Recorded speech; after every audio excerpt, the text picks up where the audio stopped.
It's become a weekend ritual at Mission Mexico. Aussies Alan and Pam Scoose organise 50 orphans into 2 vans for a day at the beach. And there's a wave of activity as everyone grabs a board to get to the surf first. Alan has taught all of them a sport that until now was foreign. I bet you got some strange looks when you first went out there.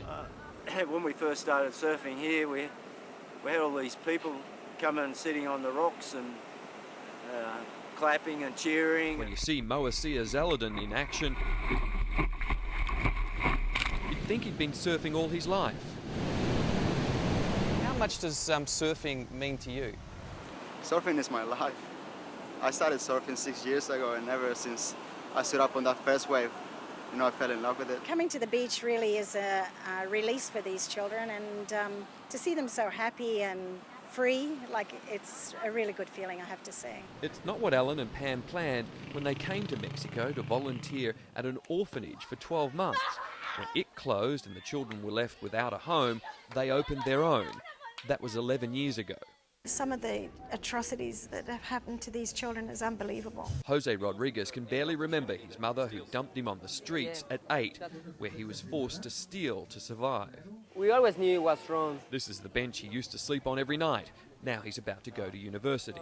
When I remember and I see this bench, I go like, oh my God.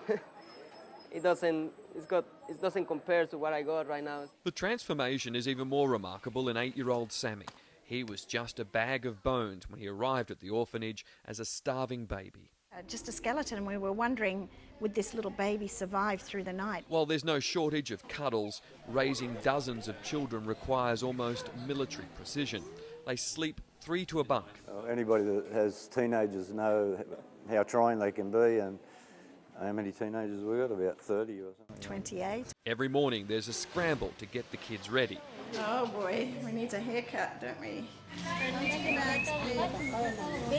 got your lunch? Now just wait at the corner. Stop, please. If you thought it was difficult to get a couple of kids to school, try 50. But many of these children didn't have any formal education, but now several are graduating to university. Bye, Mom. The rewards are rich, but the sacrifices are many. They are away from their own children and grandchildren.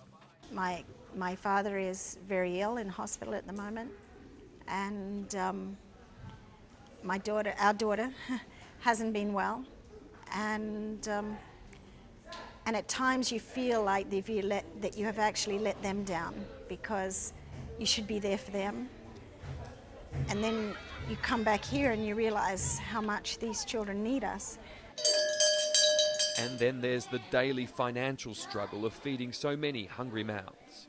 It's always a bit of a worry.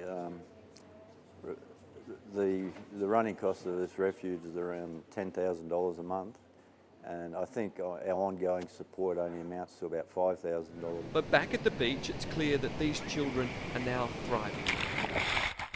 They have given me, hope, dreams, better life. We have an opportunity that most people don't have. I can't think of anything worse than just retiring, putting my feet up and watching telly with a beer in my hand.